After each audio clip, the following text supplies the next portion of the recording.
नमस्कार, न्यूज 21 देख रहे हैं आप और मैं हूं आपके साथ अखिल। उत्तर प्रदेश की बड़ी खबरों में बात करेंगे। कलेक्ट्रेट में 96 वर्षीय बीके दुलारी दादी राजयोगिनी ब्रह्मा कुमारी बीके गिरजा दीदी, बीके सरोज बहन, बीके रूप किशोर भाई और बीके सुनील भाई पहुंचे, जहां उन्होंने जिलाधिकारी जितेंद्र प्रताप सिंह, अपर जिलाधिकारी नगर समेत अन्य अधिकारियों और कर्मचारियों को राखी बांधकर आध्यात्मिक रक्षा का संदेश दिया। ब्रह्मा कुमारी बहनों ने कहा कि सच्चा रक्षा सूत्र वही है जो हमें आत्मिक रूप से सशक्त करे और बुराई से बचाए। जिलाधिकारी ने इस पहल की सराहना करते हुए कहा कि ऐसे आयोजन प्रशासन को भी मानवीय और नैतिक मूल्यों से जोड़ते हैं। इस मौके पर दादी ने जिलाधिकारी को एक लेख भी भेंट किया, जिसमें उनके नम्र स्वभाव और निर्मल वाणी से सबके लिए सहारा बनने का उल्लेख था। कानपुर से विशाल सैनी की रिपोर्ट। सपा मुखिया अखिलेश यादव के निर्देश पर नेता प्रतिपक्ष लाल बिहारी यादव के नेतृत्व में सपा का डेलीगेशन आज शाहजहांपुर पहुंचा। यह टीम उस विवादित भूमि पर गई जिसे पूर्व विधायक रोशनलाल अपनी निजी संपत्ति बता रहे हैं, जबकि थाना निगोही पुलिस उसे अपनी बता रही है। डेलीगेशन ने मौके पर नापजोख और जांच की। मीडिया से बातचीत में नेता प्रतिपक्ष ने गंभीर आरोप लगाते हुए कहा कि पुलिस ने पूर्व विधायक की जमीन पर जबरन कब्जा कर लिया है, वहीं पोल गाड़कर तार खींच दिए और कबाड़ा गाड़ियां खड़ी कर दी हैं। उन्होंने पुलिस को भू माफिया करार देते हुए कहा कि यूपी में अब पुलिस खुद जमीनों पर कब्जा कर रही है और जंगल राज कायम कर रही है। लाल बिहारी यादव ने कहा कि इस मुद्दे को सदन में उठाया जाएगा और रिपोर्ट राष्ट्रीय अध्यक्ष को सौंपी जाएगी। शाहजहांपुर से मोहम्मद सलीम की रिपोर्ट।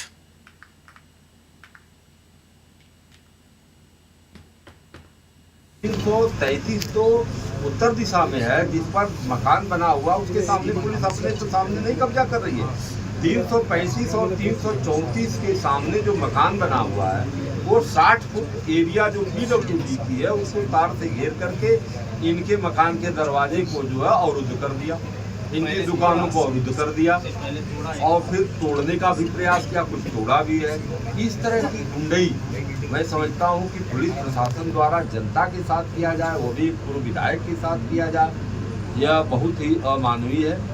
और इसी को पर जो है कहा जाता है, इसी को जंगल राज कहा जाता है। ये जंगल राज है, यहाँ कोई कानून का मतलब नहीं, ये कानून का कोई मतलब नहीं है। जब हमने अपने सामने नपवाया, माननीय मंत्री जी जो है कि बीच से नापलवा 60 फुट उनका दीवार फट जा रही है। तो इस बीच में जो है इंक्रोचमेंट जो है पुलिस कर रही है।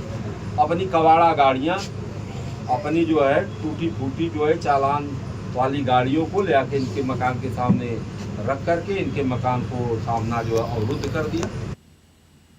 जनपद की प्रभारी मंत्री प्रतिभा शुक्ला ने आज बाढ़ प्रभावित बीहड़ पट्टी क्षेत्र का दौरा कर राहत कार्यों की समीक्षा की। उन्होंने फरिया, बीजलपुर समेत कई गांवों का निरीक्षण किया और ग्रामीणों से सीधे संवाद कर उनकी समस्याएं सुनी। निरीक्षण के दौरान फरिया गांव में 2 अध्यापक अनुपस्थित पाए जाने पर मंत्री ने बेसिक शिक्षा विभाग को जांच के आदेश दिए। वहीं प्राथमिक विद्यालय बीजलपुर में बच्चों से पढ़ाई से जुड़े सवाल पूछे, लेकिन सही जवाब न मिलने पर नाराजगी जताई और शिक्षा व्यवस्था में सुधार के निर्देश दिए। ग्रामीणों ने चक्रोट, राशन, स्वच्छ पानी और दवाइयों की कमी जैसे मुद्दे उठाए, जिस पर मंत्री ने संबंधित विभागों को तत्काल कार्यवाही के निर्देश दिए। और ऐसे आशुतोष अवस्थी की रिपोर्ट।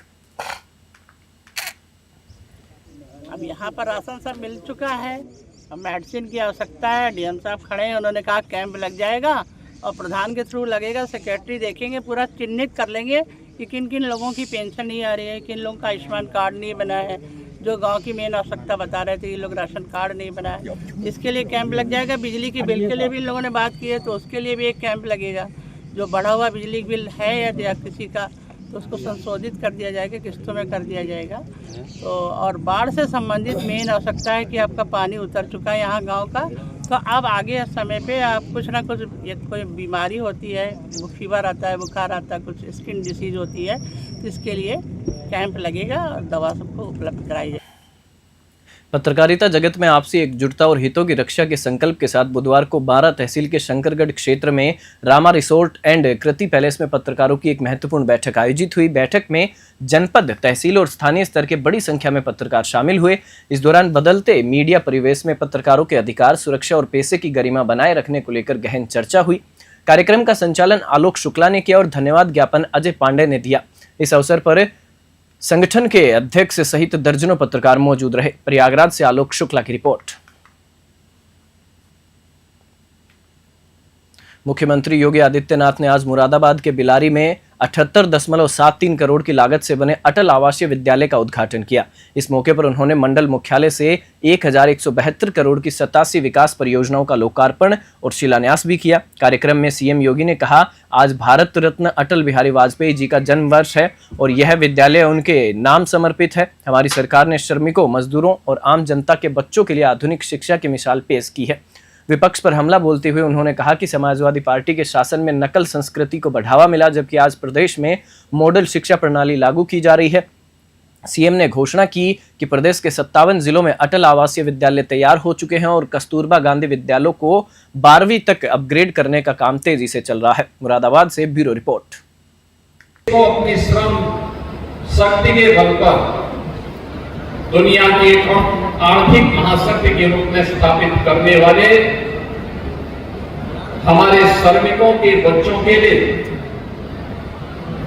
वर्ल्ड क्लास इंफ्रास्ट्रक्चर के साथ अत्याधुनिक शिक्षा के बेहतरीन आवासीय केंद्र के रूप में अटल आवासीय विद्यालय का ये उपहार मुरादाबाद मंडल को प्राप्त हो रहा है।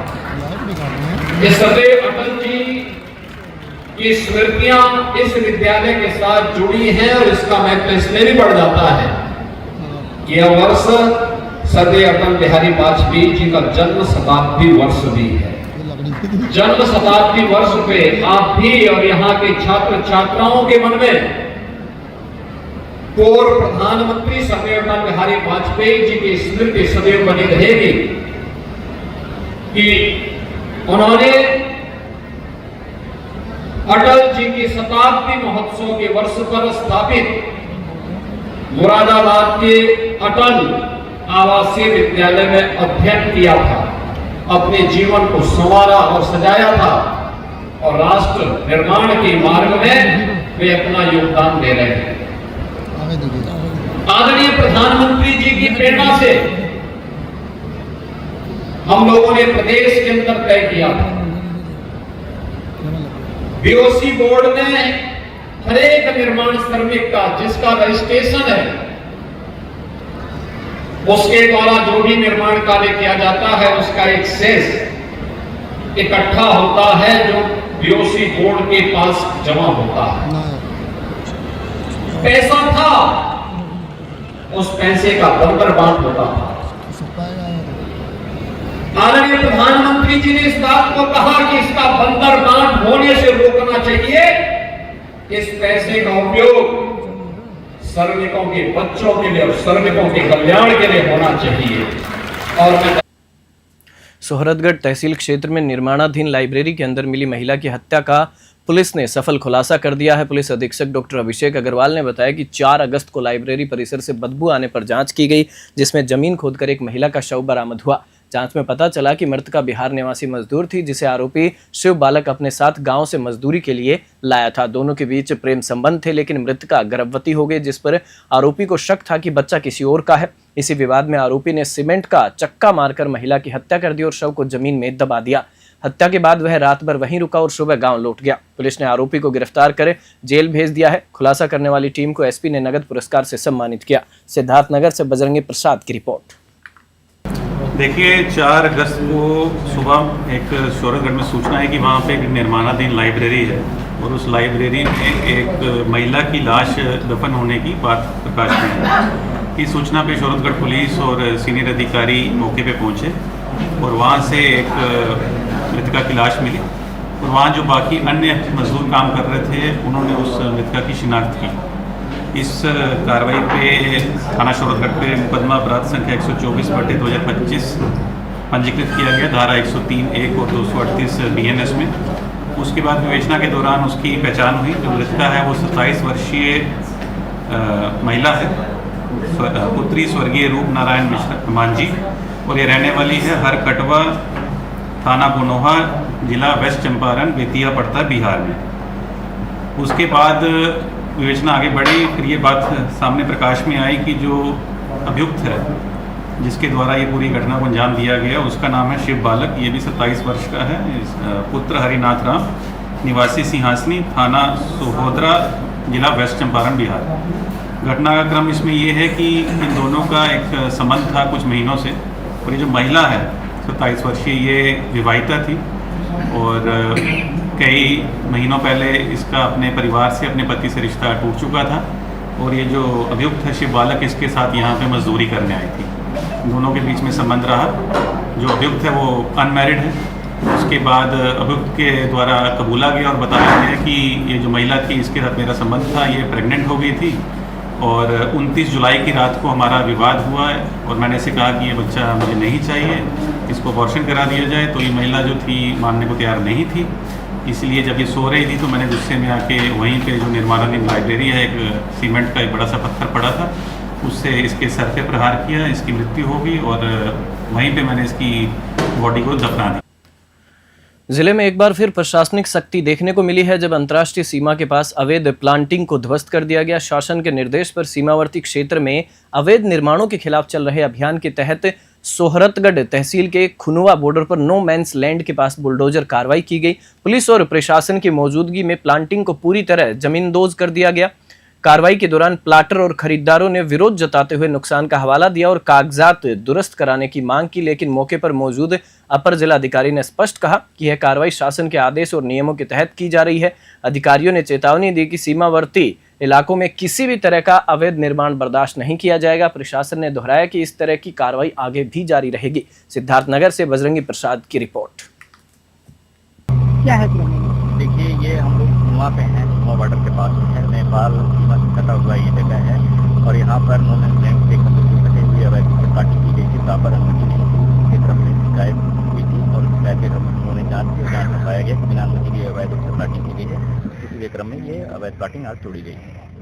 तो सर ऐसे तो इस बॉर्डर पर अगर बॉर्डर के पैरेलल देखा जाए तो कई जगह है, क्या सब पर कार्रवाई नहीं, हम लोग जिसकी जाँच करा रहे हैं, जहाँ जहाँ पर इस तरीके के हैं वहाँ पर लगातार कार्रवाइयाँ होती रहेंगी। क्या है देखिए, जिले के डेबरुआ थाना क्षेत्र में मंगलवार को एक दर्दनाक हादसा हुआ जब नहर में नहाने गए 2 किशोर डूब गए। घटना धनोहरी गांव के पास की बताई जा रही है। डूबने वाले दोनों किशोर झखैया गांव के रहने वाले हैं, जिनकी उम्र करीब 14 वर्ष बताई जा रही है।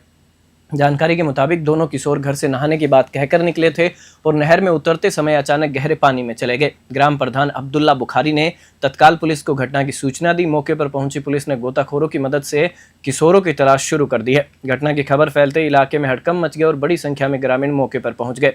अब तक दोनों का पता नहीं चल सका है। पुलिस और गोताखोर टीम लगातार सर्च ऑपरेशन में जुटी है। सिद्धार्थनगर से बजरंगी प्रसाद की रिपोर्ट।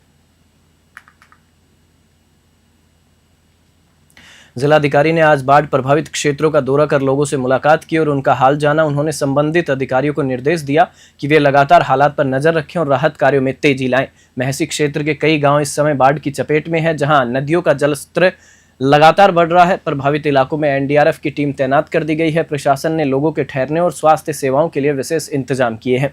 क्षेत्रीय लेखपाल सहित कई अधिकारी लगातार बाढ़ प्रभावित गांवों की निगरानी कर रहे हैं ताकि किसी भी आपात स्थिति में तुरंत सहायता उपलब्ध कराई जा सके। बहराइच से राहुल वर्मा की रिपोर्ट। क्या स्थिति रही सर? जी, इसमें जो सूचना मिली थी कि तहसील महसी क्षेत्र में ग्राम पंचायत पूरे प्रसाद सिंह का एक मजरा है जानकी नगर, वहाँ पर कुछ परिवार हैं और उसमें कटान से भी प्रभावित हैं और कटाव भी हो गए, तो उसका विजिट किया गया और 2 जगह लोगों के लिए व्यवस्थाएँ कराई गई। कल रात को भी कुछ व्यक्ति कंच के आंगनवाड़ी केंद्र में आके रुके थे, लेकिन जैसा कि अभी हम लोगों ने विजिट किया उसके बाद से ही पानी बढ़ता जा रहा है। लोग सबको समझा लिया गया है। 4 बोटें लगा दी गई और जो हमारा शरणालय बना हुआ है यहाँ पे पूरे सीतापुर में, वहाँ पर शिफ्ट अभी हम लोग अगले 2 घंटे में लोगों कर रहे हैं। कल फिर दोबारा इसका विजिट करके देखा जाएगा क्या कंडीशन बन रही है। सर लगभग में कितने गांव यहाँ से प्रभावित हैं सर? इस ग्राम पंचायत के जो हमारे 3 मजरे प्रभावित हैं, जिसमें एक कटान और कट ऑफ के उसमें आता है, बाकी 2 और हैं जिसमें कटान नहीं है बट चारों तरफ पानी भर गया। सर राहत बचाव के लिए कौन सा कार्य किया जा रहा है? राहत बचाव के लिए जो शरणालय में पूरी व्यवस्था इन लोग के लिए की गई है। कल फूड पैकेट्स भी जहाँ पे आंगनवाड़ी केंद्र पर रुके हुए थे वहाँ पे दे गए थे, परंतु अभी प्रायोरिटी ये है कि अगर सभी को हम लोग शरणालय में शिफ्ट कर लेते हैं तो यहाँ पर एक बेहतर व्यवस्था दे पाएंगे। सर कल मंत्री जी का भी आगमन यहाँ पर हो रहा है, सर क्या व्यवस्था उनके लिए है? कल मंत्री जी के आगमन की अभी जो फीडबैक मिला है हम लोग को कि पिछले वर्षों के से कंपैरिजन में इस बार बाढ़ कम रही है, परंतु अब आज अभी पिछले हफ्ते में ही उसका असर आ रहा है। तो आज की तारीख में जितने भी पूरे हमारे जनपद स्तर में प्रभावित क्षेत्र हैं उनके बारे में उनको ब्रीफ किया जाएगा। आज से कल तक की सिचुएशन जो डेवलप होती है उसके बारे में किया जाएगा और उसी के क्रम में जहाँ कहीं पर भी उनके निर्देशन में विजिट बताया जाएगा वो विजिट कराया जाएगा। यकम यहाँ मिला लगभग जुला। कितने गांव प्रभावित हैं? लगभग में 70-80 घर रहे, तो कुछ कट गए हैं। आप इसी इसी जलधारा के बीच में होकर जाते हैं? हाँ, सीधा हम पैदल हेल जावा जाते, कहूँ नाव मिल जाते, इसे जावा जाते। वहाँ की व्यवस्था क्या है? व्यवस्था बहुत कमजोर है। और घर कुरिया कटत है, नेपाल कहते हैं कि ना लियो, इमें के कोहड़ी का धक्का अगर टूट रही हो तो ना लियो, नेपाल छोटे लाल कहते हैं। तो चक न दे पे व्यवस्था यह है, सब नेपालो गलत पलत कहते हैं। पहले के भला नेपाल रहे तो 9 घर कटे रहे, उनका चक दे ना दे पे दीन है, कहते हैं तुम्हारे सबके ना ही कटे हैं। और 11 घर के चक मिल गया है उनका सबका दीन है। अच्छा, गांव में स्वास्थ्य सेवाएं कैसे चलती होगी? हमारे कोई बीमार हो जाए रात में कैसे दवाई तो नाव नांदा से पैदल कोई लेकर महसी महाराजगंज पहुंची तब इलाज हो पाई। कहाँ के रहने वाले हैं? बस पूरे सीताराम के। ये कब से बाढ़ की स्थिति यहाँ पर बनी हुई है? 5-6 दिन हो गया। कितने कितने गांव यहाँ पर जलमग्न है?